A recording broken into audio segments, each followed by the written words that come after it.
E aí, galera, aqui é o JP, e agora a gente vai estudar uma parte dentro das reações orgânicas envolvendo algum tipo de reação um pouquinho mais complicada do que a gente já viu, tá certo? A gente vai estudar o que a gente chama de compostos de Grignard. Bom, para a gente entender um pouquinho, né, o que são esses compostos, a gente primeiro tem que entender o que a gente chama de compostos organometálicos. Como o próprio nome vai ajudar a gente a entender, organo, ou seja, tem uma parte lá da química orgânica, nossa cadeia de carbonos, mas também vai ter um metal aí relacionado com essa cadeia, tá certo? Nós temos aqui um exemplo, tá, de um composto organometálico, e a gente vai entender um pouquinho melhor por que ele é um composto organometálico. Vamos lá, então. Bom, primeiro vamos definir o que são esses compostos organometálicos para depois entender os compostos de Grignard. Bom, esses compostos de Grignard são chamados de organometálicos porque eles possuem pelo menos um metal ligado a um carbono, tá? Então, essa é justamente a nossa ideia de organometálicos. Eu preciso ter um metal ligado diretamente a um carbono. A gente, por exemplo, já estudou compostos, né, lá quando a gente estava vendo funções orgânicas, em que a gente tinha um composto orgânico, né, uma parte orgânica, e a gente tinha um metal. Por exemplo, lá em sais orgânicos, a gente tinha uma cadeia que vinha de um ácido carboxílico e tinha um metal na ponta. Só que esse metal não estava ligado diretamente ao carbono. Lá, por exemplo, a gente tinha o metal, que poderia ser sódio, potássio, enfim, um metal que estava ligado ao oxigênio. Então, naquele caso, a gente não tinha um organometálico, diferente do que a gente tem agora. Esses metais podem ser dos mais variados tipos. Em geral, eles são magnésio, zinco, chumbo e mercúrio, tá? A gente pode encontrar outros, mas esses são os metais mais comuns para a gente fazer aí os nossos organometálicos. Digamos assim que os organometálicos são uma ponte entre a química orgânica e a química inorgânica. E aí a gente tem diversas aplicações para esses organometálicos. Por exemplo, aqui a gente tem um composto organometálico. Ele é chamado de cloreto de etilzinco. Vamos entender a estrutura desse composto. Nós temos aqui o zinco, que é o nosso metal, ligado diretamente a esse carbono, tá certo? E por que isso é interessante para a gente entender? Bom, quando a gente tem um composto organometálico, ele vai ajudar na polarização da cadeia. Isso faz com que a gente torne certas cadeias carbônicas que não são tão reativas, a gente faz com que elas sejam mais reativas. Por quê? Uma vez que você gera uma polarização, porque o nosso metal é mais eletropositivo, então ele vai ter uma carga parcial positiva aqui nele e vai fazer com que esse carbono fique mais com uma carga parcial mais negativa. E aí você consegue aumentar a reatividade de certas cadeias, tá certo? Então, esse daqui é um exemplo de um organometálico. Agora, o que são os compostos de Grignard?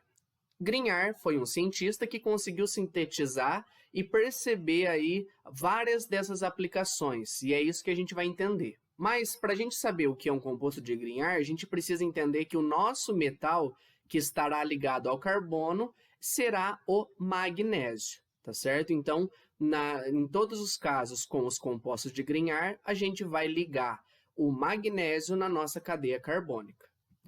Esse composto de Grignard será do tipo R ligado a MX, em que eu tenho R como um radical orgânico, ou seja, metil, etil, enfim, não importa o tamanho da nossa cadeia, mas a gente tem um radical orgânico e X um halogênio, ok? Vamos ver como que a gente sintetiza um composto de Grignard. Então, está aqui um exemplo de síntese dele.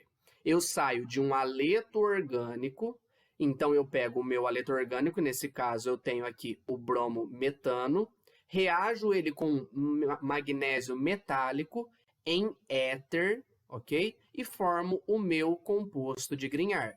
Ele está aqui preparado para ser usado em uma outra reação, tá certo?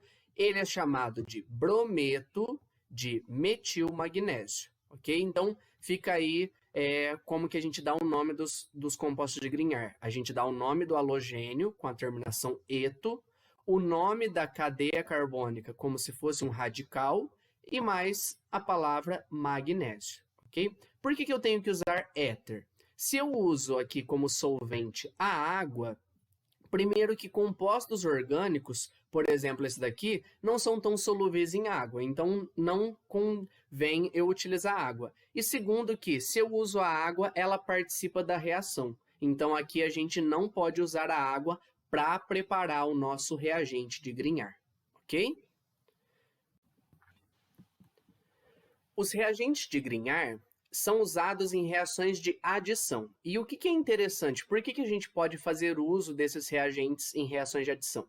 Porque eu consigo, utilizando esses vários tipos de reagentes de Grignard que eu preparo, como a gente viu no último slide, eu consigo fazer um aumento da cadeia carbônica. Então, é isso que a gente vai entender aí um pouquinho de como que funciona. Essas reações de adição são do tipo de adição nucleofílica. Por quê? O nosso reagente de Grignard vai ter ali o nosso metal, que tem uma carga parcial positiva, e vai ter o carbono com uma carga parcial negativa. Justamente essa carga parcial negativa vai ajudar a funcionar como um nucleófilo, ok? E aí eu vou conseguir atacar uma determinada parte da minha molécula orgânica. Vamos ver como isso acontece. Bom, de maneira simplificada, que sem entender todo o mecanismo, né, passo a passo, a gente precisa saber que, saindo de um reagente, quando eu reajo ele com um composto de Grignard, na presença de água, eu tenho a formação de um produto e mais um sal básico. Essa é a forma geral das nossas reações com os compostos de Grignard, tá bom? Aqui perceba que a água participa justamente porque uma das etapas, a água vai participar da reação. Então, eu preciso colocar aqui em água. Para preparar o composto de Grignard, eu não uso água, ok? Eu só uso éter. E aí, aqui sim, na reação em si, eu vou utilizar água. Mas como assim reagente e produto? Vamos ver aqui. Então, temos aqui o tipo de reagente com o tipo de produto que eu vou formar. Se o nosso reagente for o metanal, que é um aldeído com apenas um carbono, eu formo um álcool primário, ok?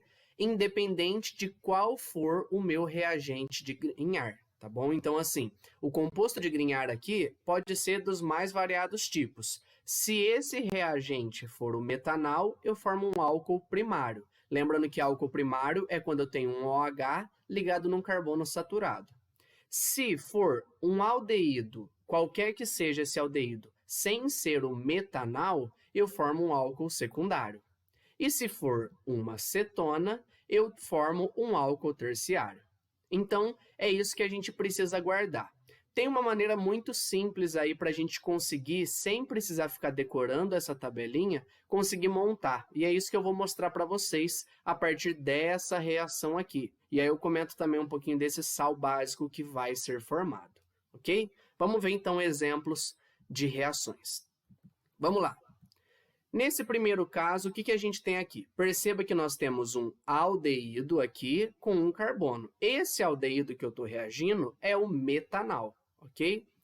Eu coloco o metanal para reagir com o cloreto de metilmagnésio, tá? Esse daqui é o meu reagente de Grignard, na presença de água. Como que você vai montar aqui sem precisar ficar decorando aquela tabela? Por isso que eu coloquei aqui em vermelho e aqui em azul. Na prova, se você não tiver, né, numa prova de vestibular, enfim, você não tiver como utilizar canetas coloridas, enfim, o que eu sugiro? Por exemplo, coloca aqui como se fosse dentro de um retângulo e aqui dentro de um círculo. O que vai acontecer? Ao você reagir esses dois, você vai emendar essa parte da cadeia carbônica do reagente de Grignard diretamente no carbono aqui da minha carbonila, ok? Então, o que você vai fazer? Você vai entortar essa parte aqui, que no caso é o hidrogênio, eu coloquei para baixo. Foi o que eu fiz aqui, ó. Continua o mesmo formato, ó. HCH, tá aqui. A diferença, o que era antes uma dupla, agora vai virar o meu álcool, sempre, ok? E aí, a parte da cadeia carbônica, qualquer que seja ela, que é o que está em azul, eu emendo aqui. Então, perceba que o meu produto, nesse caso, é um álcool primário. Por quê? Porque esse meu álcool primário está ligado num carbono primário. Esse carbono é um carbono saturado, por isso que é um álcool, e esse carbono aqui é um carbono primário, ou seja, ele está ligado só a um outro carbono. Além disso, a gente tem a formação aqui do cloreto básico de magnésio, ok? Esse é o meu sal básico aí que forma. Não se preocupe tanto com isso, tá? Em geral, nos exercícios, eles te pedem um certo reagente e pedem qual vai ser o produto formado, tá? Então, se eu usei metanal, eu formei um álcool primário, ok? Nesse caso, o álcool que eu formei foi o etanol. Eu tenho aqui um carbono, agora que eu já tenho 2 carbonos. Então, como eu disse, eu aumentei a minha cadeia carbônica aí no produto. Outro exemplo. Temos aqui agora um outro aldeído. Só que agora esse aldeído tem 2 carbonos, então ele não é mais o metanal. Nesse caso, eu utilizei o etanal. Perceba que eu estou utilizando o mesmo reagente de Grignard. Coloquei novamente em água. O que a gente faz?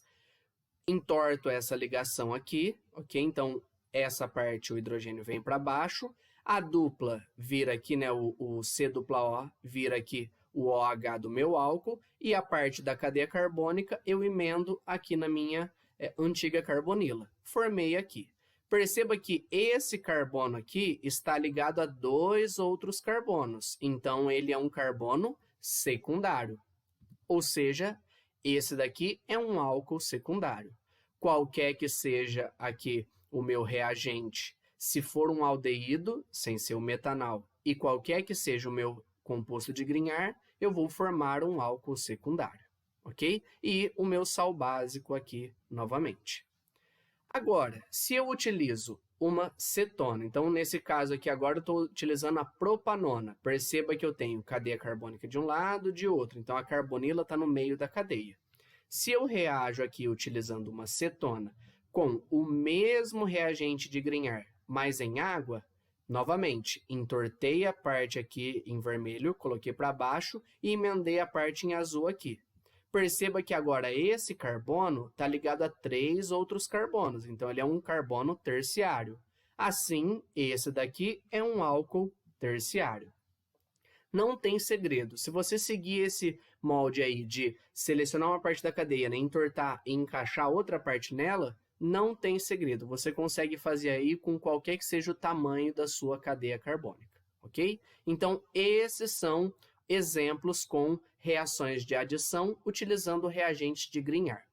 Os exercícios, muitos casos deles, inclusive de segunda fase, quando eles trazem isso daqui, eles podem te pedir que você já saiba isso, ou também é comum que eles te ensinem a montar essa reação, então eles te dão um molde e depois peça para você aplicar com um outro reagente que ele vai dar, um reagente qualquer, tá? Então, atenção nisso. Se às vezes ele já dá essa informação ou se ele pede que você saiba.